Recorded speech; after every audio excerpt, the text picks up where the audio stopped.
Isaiah chapter 60. Israel has had a hard history. If you look at their history, first Abraham, he lived in tents.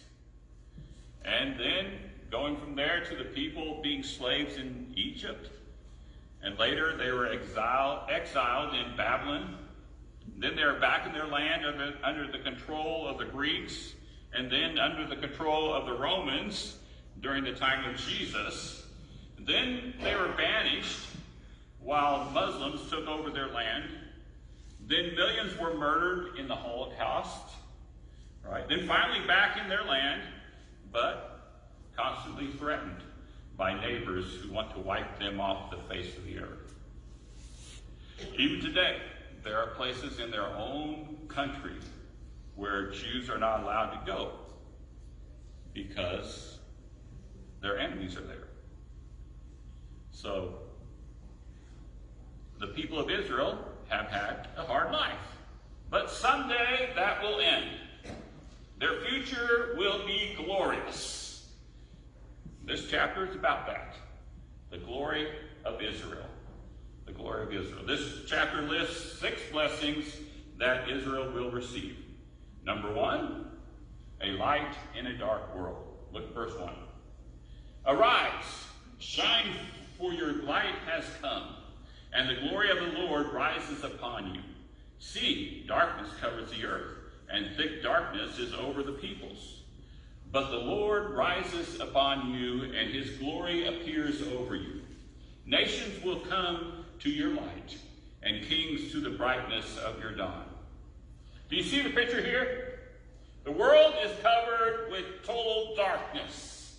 It's dark everywhere. But look, there's a light. There's a light over Israel. God's magnificence is shining over Israel. God's glory, that's what magnificence is, glory. It came to Israel. It didn't come to any other country. It came to Israel. I think that this is referring to Jesus. Okay? Where did Jesus go to when he came to this earth? He came to Israel. He didn't go to anywhere else. He didn't come to any other country. Actually, if you go to Russia and you go into their art museum, they have a picture there of Jesus in Russia. And there are people there in Russia who believe that Jesus actually did come to Russia too. But, Russians like to be included in everything, all right? But Jesus did not go to Russia. Jesus went to Israel. And he didn't go to any other country while he was there. He stayed in Israel. He was a light over Israel. The nations and the kings, according to this, then also that are in darkness will come to Israel. And they will come to his light. And they're not the only ones to come to Israel. Point number 2. The Jews are regathered. The Jews are gathered. Look at verse 4. Lift up your eyes and look about you. All assemble and come to you. Your sons come from afar, and your daughters are carried on the hip. In the past 150 years, the Jews have been regathering to Israel. Their numbers have grown from 225,000, 200 was wrong, 25,000 to almost 7 million today. And they're still coming. They're still coming there. They're still gathering. There's a lot more that need to gather into Israel. So they're still going there. When we were there, there's on the bus going to Jerusalem, there's a guy there speaking in English. And he was a Jew, obviously. And obviously from his accent, he was from America too. And then all of a sudden he starts speaking in Hebrew. That just blew me away.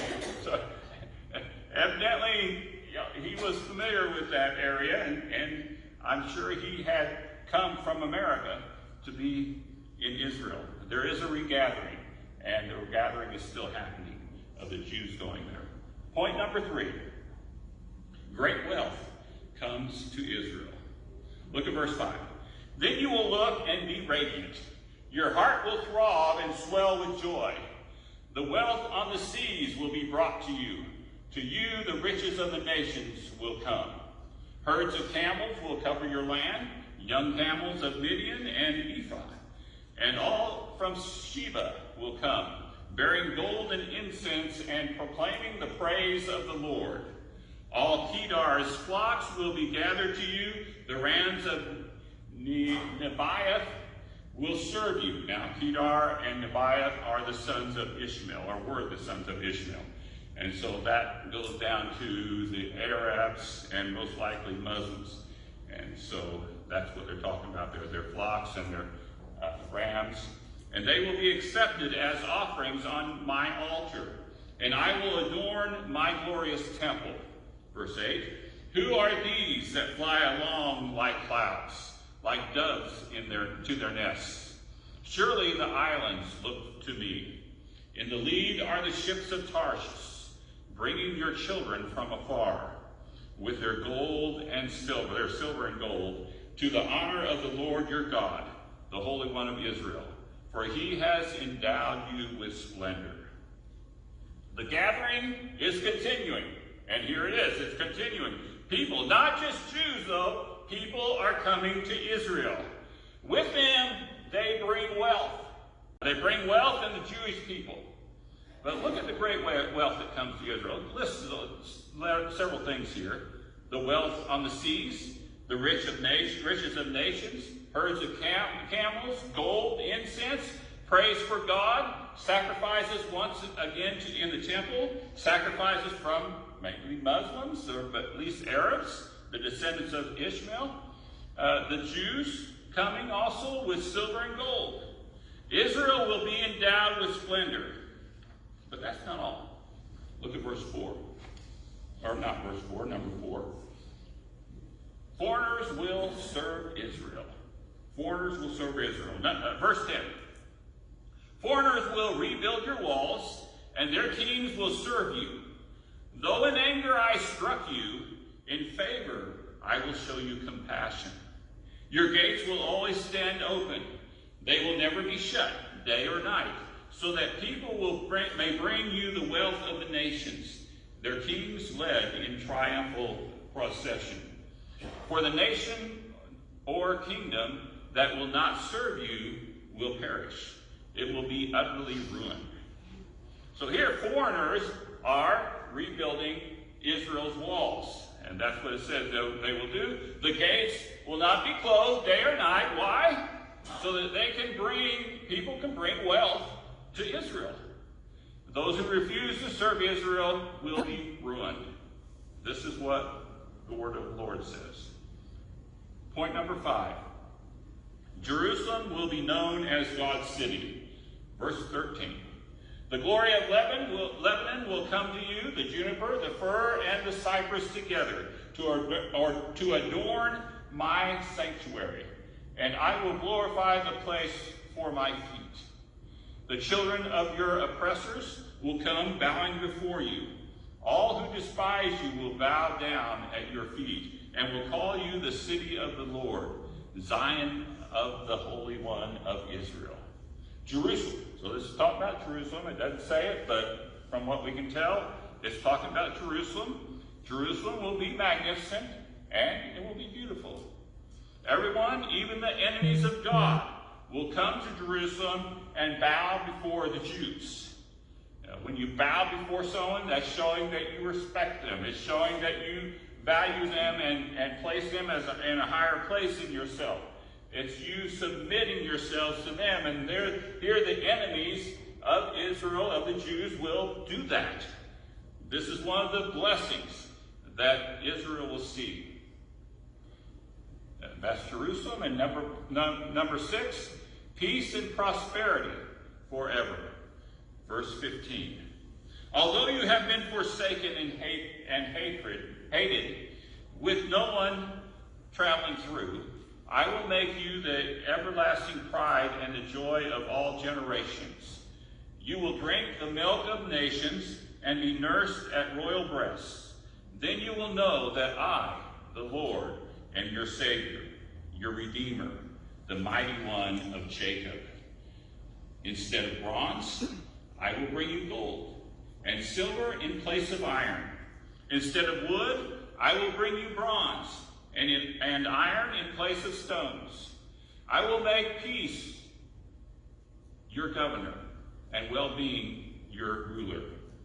No longer will violence be heard in your land, nor ruin or destruction within your borders. But you will call your walls salvation and your gates praise. The sun will no more be your light by day, nor will the brightness of the moon shine on you. For the Lord will be your everlasting light, and your God will be your glory. Your sun will never set again, and your moon will wane no more. The Lord will be your everlasting light, and your days of sorrow will end. Then all the people will be righteous, and they will possess the land forever. They are the shoot I have planted, the work of my hands, for the display of my splendor. The least of you will become 1,000, the smallest a mighty nation. I am the Lord. In its time, I will do this swiftly. Israel. There you go. A long section, but things that God will do. Israel will be the eternal pride and happiness of all ages of people. She will be fed by all other countries. She will have the best of wealth. She will be secure and safe. No more violence there. God's magnificence will replace the sun and the moon. All the Jews will do what is right and will possess the land forever. They are plants. They are plants that God has planted and nurtured. Someday we will see them bring forth a huge harvest. A harvest that shows God's splendor. What a future. That's Israel's future. It's like none other. It's a light in the dark world. Everyone will see the light and come to it. The Jews will be regathered. Great wealth will come to Israel. Foreigners will rebuild her walls. Foreign kings will serve her. Jerusalem will be known as God's city. God will give the Jews peace and prosperity forever. Those are the blessings that God has for the country of Israel and for the Jews. The glory of Israel. This is her future. Now, we would probably like to have the same future, wouldn't we? Now, we have a good future, but nothing like this. I'd like to have people serving me. I'd like to have people building my walls. I'd like to, have a lot of this stuff. But it all started with one man. And this is where it all started. Over 1,000 years ago, a man to whom God said, "Go from your country, your people, and your father's household to the land I will show you. I will make you a great nation, and I will bless you." These are the words of God. "I will make your name great, and you will be a blessing. I will bless those who bless you, and whoever curses you, I will curse. And all peoples on earth will be blessed through you." This was something that God told Abraham. When Abraham was in the Ur of Chaldees, he was with his family, all his friends. He was enjoying life there, and God said, "Go. Leave. I'm not going to tell you where, right? You just go. And I'll show you." And Abraham didn't just go across the street. Abraham didn't just go down to the other state or over across the river. No. Abraham traveled for hundreds and hundreds and hundreds of miles, just walking, going where God told him to go. He didn't know where it would be. How many of us would do that for God, huh? because God was telling us to. But Abraham did that. And because of that, you have these blessings. Because of that, God blessed him. He stepped out by faith. God's telling us to do the same thing, okay? God's telling us to step out and trust him.